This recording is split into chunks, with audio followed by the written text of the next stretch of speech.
Salut, c'est Trado, content de vous retrouver pour la mise à jour de l'analyse technique du CAC 40. Tout d'abord, un grand merci à tous ceux qui ont déposé un commentaire sous la vidéo YouTube en me disant que ça me rajeunissait. Eh bien oui, ça me fait plaisir, c'était un peu le but recherché. On va donc passer, après ces détails capillaires, à l'analyse technique du CAC 40. Et franchement, déjà, je pensais que le trade était mal parti. Autant avouer que maintenant, c'est quasiment mort. On vient de clôturer au-dessus de la résistance des 75,88, 75,18. On a vu que c'est déjà ce qui s'était passé sur le SP500 et le Nasdaq. Il y avait peu de chances pour que le CAC 40, même en retard, puisque les suiveurs ne connaissent pas la même évolution, à savoir la cassure de la résistance de référence. Le stop de protection est à 76,39. Bon, si on y va, j'aurais perdu 0,5% de mon capital, c'est pas bien grave, j'aurais aimé que ce soit un petit peu plus flatteur, puisque je vous le donne on va dire entre guillemets en live, mais voilà, c'est ce que c'est. Et c'est aussi bon parce que vous voyez que voilà, c'est les aléas du trading systématique. Je vous montre sans cesse mon petit tableau jaune. Quand vous avez des setups qui fonctionnent en 60-65% des cas dans la meilleure des situations, voilà, on peut avoir des séries de 6-7 trades perdants d'affilée. Et c'est le point, on va dire, un petit peu négatif du trading systématique. Vous pouvez avoir de très mauvaises séries comme ça. Bon, c'est pas grave, c'est la vie. En tout cas, il y a beaucoup d'objectifs qui ont été ralliés. La résistance, donc pour ceux qui visaient la résistance, le gap, là ici, qui a produit ses effets puisqu'on a on a parcouru la même distance en dessous qu'au-dessus, ça s'est fait. Et vous avez les moyennes mobiles maintenant qui sont haussières. Enfin, la tendance immédiate, elle est haussière depuis belle lurette. La tendance générale, elle est également haussière puisqu'on est au-dessus de la M20 qui monte. Mais même la tendance de fond, vous voyez, elle est haussière, on est au-dessus de la M50 qui monte. Bon, il y a fort à parier pour que ce ne soit pas terminé, et c'est d'ailleurs le sens du test du jour. Alors, je vous ai parlé du twist de l'Ishimoku. Je vous ai déjà dit que c'était un de mes setups préférés. Si vous venez de rentrer de vacances, regardez la vidéo que j'ai faite ce week-end, c'est assez important.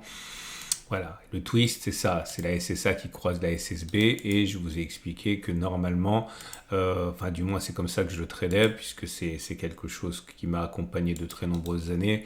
L'idée, c'est de parcourir la même distance par-delà le twist qu'avant le twist. Donc comme ça va aller chercher à peu près 7600. 7700. Alors, en même temps que vous avez été nombreux à apprécier la petite astuce, j'ai eu des commentaires me disant est-ce que ça fonctionne souvent. Alors, je vous ai dit comme ça de mémoire 60-70%. 60-70%, ça dépend de l'unité de temps, sur quoi on le trade, etc. Donc, c'est ce que j'ai testé aujourd'hui en remontant à l'origine du CAC 40. Je pense que ça en termes de service après-vente, c'est important. Alors, j'ai essayé de coller à la réalité de la situation actuelle en prenant les twists du nuage qui se produisaient en dessous de la M200. Autrement dit, cela se produit alors que la tendance n'est pas haussière. Et on va voir ce que ça donne. Alors, je regardais deux choses parce que la nuance est importante. Vous voyez, là j'ai mis 2 pouces verts. Pourquoi? Parce que CN a eu lieu ici. Ok. Et l'idée, c'est que lorsque le twist se produit, d'une part, on va regarder si les cours parcourent la même distance au twist par-delà le twist. Et là, vous voyez, bon, si vous n'avez pas regardé la vidéo de vendredi, je vous explique. Vous faites ça, vous repartez ça de l'autre côté, mais c'est un peu fastidieux. Donc l'objectif a été rallié ici. Ça va beaucoup plus vite en utilisant les Fibonacci avec cette petite astuce. Ça vous mettez 50% au milieu, ça revient exactement à la même chose. Voilà. Enfin, quand c'est bien fait. Ça revient pas à la même chose parce que je l'ai mal tracé, mais si je l'avais bien tracé, si j'avais mis ça sur le twist, ça donnait la bonne chose. Voilà, c'est mathématiquement exactement la même chose.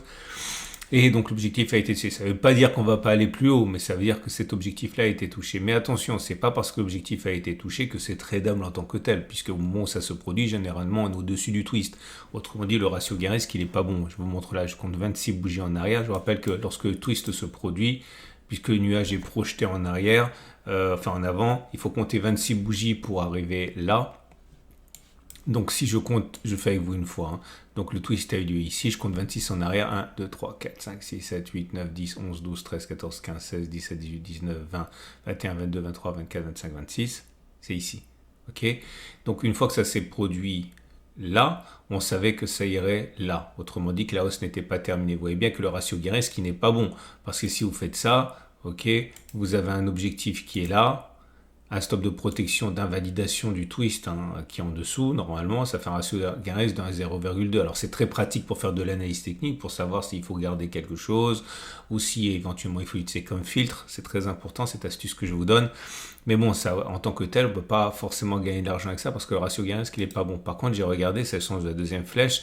Si une fois que cela se produisait, on pouvait au contraire envisager encore de faire la même distance, au stop de protection, positionné là, mais au-dessus. Et là, vous voyez, on l'a fait. On l'a largement fait. Il ne fallait pas faire 7,30. On a fait 8, 12, je ne sais plus, 14. Donc, c'est le sens de le deuxième pouce vert. Je vous montre un autre exemple. Là, donc, je n'ai pas tenu compte de ces exemples-là puisque le twist se produisait au-dessus de la M200. Là, par contre, j'en ai tenu compte. Donc le twist a eu lieu là. Est-ce qu'on a fait la même distance au-dessus du twist qu'en dessous du twist? Vous voyez, très largement. Là aussi, on a fait même beaucoup plus. Mais est-ce qu'on a fait la même distance une fois que le twist était déclenché? Regardez, les cours étaient, je compte 26, 1, 2, 3, 4, 5, 6, 7, 8, 9, 10, 11, 12, 13, 14, 15, 16, 19, 20, 21, 22, 23, 24, 25, 26, on était là. Est-ce qu'on a bien fait la même distance au stop de protection? Il fallait faire au moins 10, 33, on les a très largement fait. Donc c'est pour ça qu'il y a 2 pouces verts. Et là, on l'a fait l'un, mais pas l'autre, puisque bon, vous voyez bien, on a fait 50%, tout juste, on a touché l'objectif, vraiment pas grand-chose. Mais par contre, on n'a pas fait la même distance au stop de protection, parce que ça a dû se produire à peu près ici. Et on est venu toucher le stop de protection. C'est pour ça qu'il y a un pouce vert, un pouce rouge. Vous avez compris maintenant, c'est important parce que c'est pas parce qu'on fait de l'analyse technique qu'on peut trader quelque chose. Il y a la différence entre savoir où va le marché et puis gagner de l'argent. Donc là, je n'avais pas tenu compte parce qu'on était au-dessus de la M200. Ah oui, j'ai pas tenu compte des entrelacements comme ça parce que c'est beaucoup de faux signaux. Donc pour que ce soit pris en considération, j'ai regardé que le Kumo rouge, donc le Kumo baissier, devait faire au moins, plus de 20 bougies. Donc là, vous voyez, je n'avais pas tenu compte parce que c'était série de quelques bougies. Il n'y a pas suffisamment. Donc, par contre, moi, ce que je voulais vraiment, c'est des grands nuages rouges comme ça. Donc, je vais remonter. Et je vous l'ai dit, je suis remonté jusqu'à l'origine du CAC 40 pour avoir suffisamment d'occurrences. Et j'insiste, j'ai pris que les occurrences. Ça fonctionne mieux quand on est en tendance haussière. Quand on était en dessous de la M200. Voilà. Et voilà les conclusions. Peut-on envisager, suite au twist du nuage qu'il y a eu aujourd'hui, d'aller chercher un objectif tel que celui-là, là, 7740, c'est-à-dire l'autre résistance. La réponse est oui. Ça a fonctionné 64%, ça a échoué 36 fois. Non, pardon, 36%, ça a fonctionné 20 fois, ça a échoué 11 fois, ça a fonctionné donc dans 64% des cas. Et par contre, peut-on envisager de faire la même distance une fois que le ciel a été donné au stop de protection 7,3 vers le haut? La réponse est oui. Alors, c'est pas flagrant, mais c'est 58% quand même. Ça a échoué 42% puisque ça a fonctionné 18 fois et 13 fois. Si vous êtes des habitués du format, il faut savoir que c'est très difficile d'avoir des R1 qui sont significatifs. Très souvent, les R1, c'est entre 47 et 53%. Autrement dit, c'est une chance sur 2. Pour gagner de l'argent, il faut généralement aller chercher R2 et faire baisser du coup le taux de succès. Et donc là, c'est important de noter que là, vous avez un R1 qui est significativement supérieur à 50%. Donc c'est vraiment intéressant.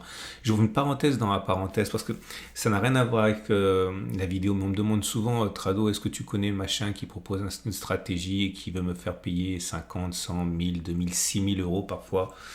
Franchement, je connais quasiment tous des personnes qui proposent des setups. Je connais quasiment tout leur setup, pour pas qu'ils soient connus. Ce que je viens de vous donner là, gratuitement, c'est le genre de choses que vous pourriez trouver à 50, 100, 200, 1000, 2000, voire même beaucoup plus sophistiqué. Donc faites attention quand vous décidez de signer avec quelqu'un qui vous donne pas un setup que vous pourriez avoir facilement avec un peu de travail ou même avec tout ce que je donne tous les jours sont des choses que vous pourriez trouver pour 50, 100, 1000 balles, Donc faites attention. Donc voilà, il est plausible que ça continue de monter et de la même manière, il est plausible qu'une fois de plus, j'ai fait le mauvais choix de stratégie, que mon setup il saute. Mon stop loss il saute, c'est comme ça. Tant pis, c'est l'année, c'est pas une bonne année pour moi pour le format CAC 40 en données journalières. On va passer au trade du jour. Votre rendez-vous avec IG. IG, bien plus que du trading. Une équipe d'experts à vos côtés. Si vous êtes haussier, vous avez compris quoi faire. Si vous êtes baissier, soyez à mon avis prudent. Bon, il est toujours possible que ça baisse là, mais c'est mal barré, hein, on va pas non plus se mettre en mode espoir. A priori, on va aller chercher la résistance suivante. Donc si vous spéculez à la baisse, soit vous attendez qu'on soit là, stop loss serré, retour, enfin vous visez au moins la distance au stop de protection, parce qu'à un moment ou un autre ça va corriger. Le problème c'est qu'on ne sait pas quand. Vous aurez un très bon ratio gain-risque, hein.